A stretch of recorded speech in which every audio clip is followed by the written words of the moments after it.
So how do you say good morning, good afternoon, good evening in Igbo language?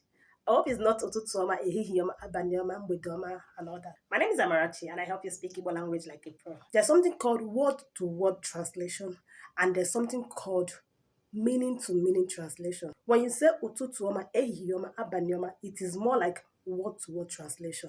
In Igbo, there's this word called Ikwa Iko. It means fornication. If you are to go by the word-to-word translation, Ikwa means to push, and Iko means cup.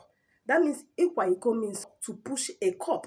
That is word-to-word translation. But if it is meaning-to-meaning translation, that means Ikwa Iko means fornication. So good morning in Igbo means Ebolaji.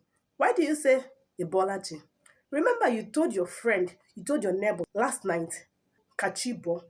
So this morning you are saying the person, you are asking the person, Ebolaji. If you have any question, if there's a particular topic you want us to talk about, please write it on the comment section. I'll be there waiting for you. Have a nice day. God good for now.